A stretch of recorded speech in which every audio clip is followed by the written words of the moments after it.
ప్రాచీన కాలం నుంచి నేటి సాంకేతిక యుగం వరకు ఎగుమతులు దిగుమతులంటే ముందుగా గుర్తొచ్చేది జల రవాణా. అందుకే కాబోలు ప్రపంచంలో అభివృద్ధి చెందుతున్న దేశాలు పోర్టుల నిర్మాణంపై ప్రత్యేకంగా దృష్టి సారిస్తుంటాయి. భారత్ కూడా పోర్టుల నిర్మాణంపై ప్రత్యేక శ్రద్ధ వహిస్తోంది. దేశంలో 12 ప్రధాన ఓడరేవులను అభివృద్ధి చేయడంతో పాటు నూతనంగా మరికొన్నింటిని నిర్మిస్తోంది. ఇందులో భాగంగా రాష్ట్రంలో మూలపేట, రామాయపట్నం, మచిలీపట్నం పోర్టులతో పాటు కాకినాడ సెజ్లో ప్రైవేటు పోర్టు నిర్మాణంపై దృష్టి సారించింది. ప్రధానంగా శ్రీకాకుళం జిల్లా మూలపేటలో నిర్మాణమవుతున్న పోర్టు పనులు శరవేగంగా కొనసాగుతున్నాయి. 2025 జూన్ నాటికి మూలపేట పోర్టు మొదటి దశ పూర్తయి ఇక్కడ నుంచి ఎగుమతులు దిగుమతులు చేయాలనే లక్ష్యంతో ప్రభుత్వం ప్రణాళికలు సిద్ధం చేసింది. మరి మూలపేట పోర్టు ప్రత్యేకతలేంటి? శ్రీకాకుళం అభివృద్ధిలో దీని పాత్ర ఏంటి? ఇప్పుడు చూద్దాం.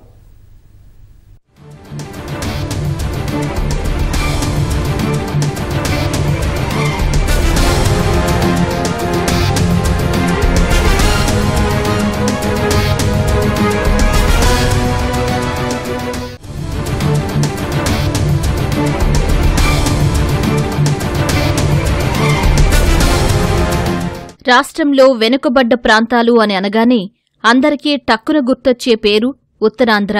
అలాంటి ఉత్తరాంధ్ర తలరాతను మార్చాలంటే అభివృద్ధి జరగాలన్నది ప్రభుత్వ ప్రయత్నం. అందుకే శ్రీకాకుళం జిల్లా సంతబొమ్మాళి మండలం మూలపేట వద్ద 4,362 కోట్ల వ్యయంతో గ్రీన్ఫీల్డ్ పోర్టును నిర్మిస్తోంది. మొదటి దశలో 1,500 ఎకరాల్లో 23.5 మిలియన్ టన్నుల వార్షిక సామర్థ్యంతో 4 బెర్తులను నిర్మించనున్నారు. జనరల్ కార్గో, బొగ్గు, కంటైనర్తో పాటు ఇతర ఎగుమతి దిగుమతులకు వినియోగించేలా 30 నెలల్లో ఈ పోర్టును పూర్తి చేయాలని లక్ష్యంతో గుత్తేదారు విశ్వసముద్ర ఇంజనీరింగ్ సంస్థ దీనిని నిర్మిస్తోంది. శ్రీకాకుళం జిల్లాలో మూలపేట గ్రీన్ఫీల్డ్ పోర్టు నిర్మాణ పనులు కొనసాగుతున్నాయి. మనం చూడొచ్చు, మొత్తం దాదాపు 4 ప్లాట్ఫామ్స్ అంటారు వీటిని. ఆ షిప్పుల్లో సంబంధించిన ఎగుమతులు దిగుమతులు ఏవైతే గూడ్స్ ఉంటాయో వాటన్నిటిని కూడా ఇక్కడ ప్లేస్మెంట్ చేస్తారు. ఇక్కడ నుంచి ఇతర ప్రాంతాలకు రవాణా చేయడానికి ఇతర ప్రాంతాల నుంచి వచ్చిన రవాణా ఇదంతా కూడా ఒక ప్లాట్ఫామ్ లాంటిది ప్రస్తుతం నిర్మాణ దశలో అయితే ఉంది. పోర్టు నిర్మాణ పనులు అయితే సగానికి పూర్తయిన పరిస్థితి అయితే మనం దృశ్యాల్లో చూడొచ్చు. పక్కన సముద్రంలో అయితే డ్రెడ్జింగ్ నిరంతరంగా కొనసాగుతూనే ఉంది. పెద్ద పెద్ద షిప్పులు ఇతర దేశాల నుంచి అత్యాధునిక శాస్త్ర సాంకేతిక పరిజ్ఞానాన్ని ఉపయోగించి సముద్రంలో ఉన్నటువంటి ఇసుకనంతా కూడా బయటికి తీస్తున్న పైపుల ద్వారా తీస్తున్న దృశ్యాలు అయితే మనం చూడవచ్చు. అక్కడ ఆరెంజ్ కలర్లో ఏవైతే పైపులు మనకు కనబడుతున్నాయో ఆ పైపుల ద్వారా దాదాపు ప్రతిరోజు 1 మిలియన్ల టన్నులు ఇసుకనంతటినీ కూడా ఈ చుట్టుపక్కల దాదాపు 1 కిలోమీటర్ల దూరంలో ఈ పోర్టు దగ్గరలో ఉన్నటువంటి సంబంధించిన పోర్టు స్థలంలోనే ఇదంతా కూడా డంప్ చేస్తున్నారు. వాటన్నింటినీ తర్వాత అదన్నీ కూడా చదునుచేసి తర్వాత పోర్టు అవసరాలకి వాడుకునేందుకు ఉపయోగిస్తారు. ఈ పోర్టు కానీ పూర్తయితే దాదాపు ఈ చుట్టుపక్కల ప్రాంతాల్లో 35,000 మందికి పైగా ఉపాధి పొందడానికి అవకాశం ఉంటుందని ప్రభుత్వం చెప్పింది. చెన్నై, ముంబై, విశాఖపట్నం పోర్టులు ఎలాగే అభివృద్ధి చెందాయో అక్కడ ప్రాంతాలు పోర్టుల వలన ఎలా అభివృద్ధి చెందాయో అదేవిధంగా శ్రీకాకుళం జిల్లాను కూడా అభివృద్ధి చేసేందుకైతే ఈ పోర్టు చాలా ఉపయోగపడుతుందని ప్రభుత్వం చెప్తున్నారు. వచ్చే సంవత్సరం జూన్ నాటికి అంటే 2025 జూన్ నాటికి ఇక్కడి నుంచి సరుకు ఎగుమతి దిగుమతి చేసేందుకు ఒక షిప్నైతే ఇక్కడి నుంచి నడిపేందుకైతే ప్రభుత్వం సిద్ధం చేయాలంటూ ఈ నిర్మాణ సంస్థకి అయితే చెప్పింది. మూలపేట సముద్ర తీర ప్రాంతం పోర్టు నిర్మాణానికి ఎంతో అనుకూలమైంది. పెద్ద పెద్ద ఓడలు రాకపోకలు సాగించాలంటే పోర్టు పరిసరాల్లో పెద్ద ఎత్తున సముద్రం లోతుగా ఉండేందుకు అవకాశం కల్పించాలి. ఇందుకోసం పోర్టు నిర్మాణ సంస్థ సముద్రంలో 2 కిలోమీటర్ల మేర ప్రతిరోజు కొన్ని లక్షల టన్నుల ఇసుకను తవ్వుతున్నారు. ఇందుకోసం ఆధునిక యంత్రాలను ఇతర దేశాల నుంచి తీసుకువచ్చి డ్రెడ్జింగ్ పనులు చేపడుతున్నారు. సముద్రం నుంచి ప్రతిరోజు తీసిన లక్షల టన్నుల ఇసుకను పోర్టు పరిసర ప్రాంతాల్లో సర్దుబాటు చేసి ఆ ప్రాంతాన్ని కూడా ఇసుకతో చదునుగా చేస్తున్నారు. అటు పోర్టు నిర్మాణం పూర్తయిన తర్వాత పోర్టు నిర్వహణకు కావలసిన భవనాలను, ఎగుమతులు దిగుమతులకు అవసరమయ్యే గోదాములను నిర్మించనున్నారు.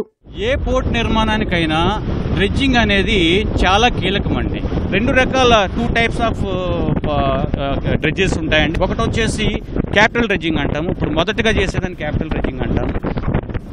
తర్వాత ఏంటంటే డేస్ గోస్ ఆన్ అది రన్నింగ్ అవుతూ ఉంటే ఒకసారి ఆపేసిన తర్వాత ఈ weather conditions like currents, waves and other things movements ఉంటుంది, సాయిల్ మూమెంట్స్ అంటారు దాన్ని, అది వచ్చే సిల్టేషన్ అవుతూ ఉంటుంది. And we need to remove, మనం అస్తమానం కంటిన్యూస్ ప్రాసెస్లో క్యాపిటల్ డ్రెడ్జింగ్ తర్వాత మెయింటెనెన్స్ డ్రెడ్జింగ్ చేయాల్సి ఉంటుంది. That is the removal of sedimentation is a process of maintenance dredging. ఓడరేవుల నిర్మాణంలో ప్రధానంగా జెట్టీలు, డ్రెడ్జింగ్, బ్రేక్ వాటర్ ఇన్ఫ్రాస్ట్రక్చర్తో పాటు భారీ యంత్రాలు ప్రధాన పాత్ర పోషిస్తాయి. దేశీయంగా వాడుతున్న ఓడల కోసమే కాకుండా అంతర్జాతీయంగా వినియోగంలో ఉన్న ఓడల ప్రమాణాలను దృష్టిలో పెట్టుకుని పోర్టు నిర్మాణాలు చేపడతారు. ఎందుకంటే పెద్ద పెద్ద ఓడలలో ఒకేసారి 1000 టన్నుల ఎగుమతులు, దిగుమతులు జరపాల్సి ఉంటుంది. అందువలన జెట్టీల నిర్మాణంలో ప్రత్యేక శ్రద్ధ వహిస్తారు. లక్షల టన్నుల బరువును పడవలలో నుంచి దించేటప్పుడు ఆ ఒత్తిడి తట్టుకునేందుకు నిర్మాణంలో ఎటువంటి లోపాలు లేకుండా ముందస్తు చర్యలు చేపడతారు. ఇక్కడ ఇప్పుడు ప్రజెంట్ 4 బెర్తలు ఉన్నాయండి. 3 కార్గో బెర్తలు, 1 కోల్ బెర్త్ అండి. ఈ 4 బెర్తలకి ఇప్పుడు కన్స్ట్రక్షన్ స్టార్ట్ చేసామండి. 3 అయితే పైలింగ్ అయిపోవచ్చింది. పైలింగ్ అయిపోవచ్చి ఇప్పుడు కాస్ట్ ఇన్ సీటు బీమ్స్ అవుతున్నాయండి. భీములు కూడా మ్యాక్సిమం 10 గ్రిడ్ల వరకు మేము అయ్యామండి. స్టీల్ రీఎన్ఫోర్స్మెంట్ ఒక 20 గ్రిడ్ల వరకు అయిపోయిందండి. తర్వాత ఇందులో అప్రోచ్ రోజులు ఒకటి స్టార్ట్ చేసామండి. దానికి పైలింగ్ అవుతుంది. ఇప్పుడు దీనికోసం మేము క్వాలిటీ అండ్ స్పీడ్, యాక్యురసీ అన్నీ కూడా మెయింటైన్ చేస్తామండి. ట్రైన్డ్ ఇంజనీర్స్ ఉంటారండి మా దగ్గర. ట్రైన్డ్ ఇంతకుముందు సీపోర్ట్లో చేసేవాళ్ళే ఉంటారు. అలాగే సీపోర్ట్ ఎక్స్పీరియన్స్ కూడా మాకు ఉందండి. కృష్ణపట్నం పోర్ట్ ఆల్రెడీ చేసి వచ్చాం కనుక అదే ఎక్స్పీరియన్స్తో ఇక్కడ మేము మంచి ఇప్పుడు న్యూ టెక్నాలజీ ఉపయోగించి heavy equipment, piling rigs, hydraulic రిగ్లు ఇవన్నీ ఉపయోగించి పైలింగ్ చేస్తామండి. హై క్రేన్లు ఉపయోగిస్తామండి. చాలా ఫాస్ట్గా చేయాలని మా ప్రయత్నం అండి. ఏదైనా పోర్టు నిర్మాణం చేపట్టాలంటే సముద్రం అలలను అడ్డుకునేందుకు ప్రత్యేక ఏర్పాట్లు అయితే చేయాలి. అలాంటి ఏర్పాట్లే ప్రస్తుతం మూలపేట పోర్టుకు సంబంధించి నిర్మాణ సంస్థ చేపడుతుంది. మనం ఇక్కడ చూడొచ్చు, పెద్ద పెద్ద సిమెంట్కు సంబంధించినటువంటి పెద్ద నిర్మాణం చేపట్టి అలల ఒత్తిడి తగ్గించేందుకు వీటన్నిటినీ కూడా ఒక సముద్రం మధ్యలో పెద్ద ఎత్తున ఏర్పాటు చేయడం జరిగింది. ఈ విధంగా చేయడం వలన సముద్రం నుంచి వచ్చే అలలన్నీ కూడా దాని ఉధృతి అయితే తగ్గుతుంది. పెద్ద పెద్ద పడవలు ఇక్కడ వచ్చినా వాటికి ఎటువంటి ప్రమాదం కూడా జరగకుండా ఉంటుంది. 1000 టన్నులను ఉపయోగించి రహదారిని ఏర్పాటు చేయడం. ఇది ప్రధాన ఉద్దేశం ఏంటంటే సముద్రం లోపలికి రహదారి ఉంటుంది. అలాగే అలలను అడ్డుకునేందుకు ఇలా ఉత్తరం వైపు అలాగే తూర్పు వైపు 2 వైపులా కూడా వేసి ఆ మధ్యలో నుంచి సముద్రంలో ఉన్నటువంటి ఇసుకనంతా డ్రెడ్జింగ్ ద్వారా బయటికి తీసే పరిస్థితి ఉంది. దాదాపు ప్రతిరోజు కొన్ని మిలియన్లు టన్నుల కొద్దీ ఇసుకనంతటిని కూడా ఈ పోర్టుకు సంబంధించి దగ్గరలోనే డంప్ చేస్తున్నారు. కెమెరామెన్ చిన్నారెడ్డితో మహేష్, టీవీ, శ్రీకాకుళం నుంచి. పోర్టు నిర్మాణంలో సముద్రం అలలను నియంత్రించడం కీలకం. ఇందుకోసం బ్రేక్ వాటర్ అనే ప్రక్రియను ఉపయోగిస్తుంటారు. పోర్టు నిర్మాణ ప్రారంభ దశలోనే బ్రేక్ వాటర్ ప్రక్రియ ప్రారంభమవుతుంది. పోర్టు పొడవును బట్టి సముద్రంలో 2 వైపులా దాదాపు 2 నుంచి 5 కిలోమీటర్ల వరకు రాళ్లతో పెద్ద గోడలాంటి నిర్మాణం చేపడతారు. మూలపేట పోర్టు నిర్మాణంలో కూడా ఇలాంటి ప్రక్రియే చేపడుతున్నారు. కేవలం పెద్ద రాళ్లనే కాకుండా సాంకేతిక పరిజ్ఞానం ఉపయోగించి టన్నుల కొద్దీ బరువైనటువంటి సిమెంటు నిర్మాణాలను వివిధ ఆకృతులతో నిర్మించి వాటిని సముద్రంలో బ్రేక్ వాటర్ ప్రక్రియ కోసం ఉపయోగిస్తున్నారు.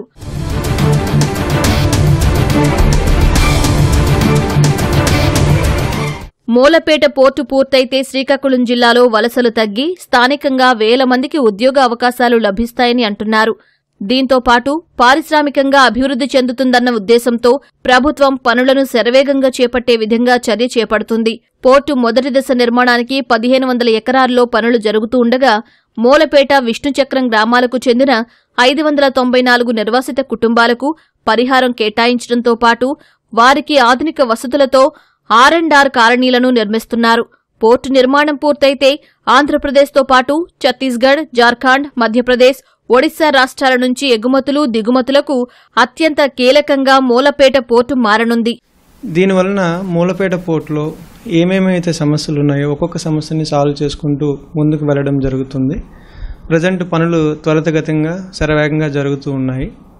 సో పోర్టులో ఉన్నటువంటి సమస్యలు అనేటువంటి పోర్టుకి మేజర్గా ఇంపార్టెంట్ అయినటువంటి రోడ్ కనెక్టివిటీ కానీ, రైల్ కనెక్టివిటీ కానీ, ఓటర్ కనెక్టివిటీ కానీ ఇబ్బంది లేకుండా ఏమేమి సమస్యలు ఉన్నాయో ఆ సమస్యలన్నీ కూడా సాల్వ్ చేయడం జరుగుతుంది. సో రోడ్లో ఉన్న సమస్యలు సాల్వ్ చేయడం జరిగింది. అదేవిధంగా రైల్ కనెక్టివిటీకి సంబంధించింది కూడా ఎక్విజిషన్ కంప్లీట్ అయిపోయింది. సో అది కూడా రైల్ కనెక్టివిటీ కూడా అలైన్మెంట్ కూడా ఓకే అయిపోయింది. R&R కాలనీకి సంబంధించినటువంటి సమస్యలు R&R కాలనీ ఐడెంటిఫై చేయడం జరిగింది. సో అక్కడ ఒక సుమారు 3 ఎకరాల భూమి ఇంకా పెండింగ్ ఉంది. సో దానికి సంబంధించిన నెగోషియేషన్స్ జరుగుతున్నాయి. ఆ కన్సర్న్ రైతులతో మాట్లాడుతున్నాము. ఒక పక్కన పోర్టును కూడా మనం శ్రీకారం చుట్టి పోర్టు పనులు కూడా వేగవంతం చేసే పనిలో ముందుకు వెళ్తున్నాం. 1 సంవత్సరంలో మూలపేట పోర్టు కూడా పూర్తి చేయాలని చంద్రబాబు నాయుడు గారు ఆదేశించడం జరిగింది. పోర్టుతో పాటు అనుసంధానం ఉన్నటువంటి ఇండస్ట్రీసు, అలాగే ఫార్మా హబ్ కానీ, బయోటెక్ హబ్ కానీ, అక్కడ టెక్కలిలో ఉన్నటువంటి ఆ ల్యాండ్ బ్యాంక్లో ఏర్పాటు చేయాలని ఒక నిర్ణయం చంద్రబాబు నాయుడు గారు తీసుకున్నారు. దానితో పాటు మనకి శాండ్ ద్వారా, బీచ్ శాండ్ ద్వారా అనేక క్రిటికల్ మినరల్స్ వచ్చి ఒక టైటేనియం కాంప్లెక్స్ కూడా 20,000 కోట్ల రూపాయలు ఇన్వెస్ట్మెంట్ కలిగినటువంటి ఒక సెక్టరు మన శ్రీకాకుళం జిల్లాలోనే పెట్టే అవకాశం ఉంది. మొత్తంగా మూలపేట పోర్టుతో శ్రీకాకుళం రూపురేఖలు మారనున్నాయి. పూర్తి స్థాయిలో పోర్టు అందుబాటులోకొస్తే వెనుకబడిన జిల్లా నుంచి వలసలు తగ్గేందుకు అవకాశం ఉండనుందని ప్రభుత్వం భావిస్తోంది. అన్నీ అనుకున్నట్లు జరిగితే త్వరలోనే శ్రీకాకుళం రూపురేఖలు మారే అవకాశం ఉంది.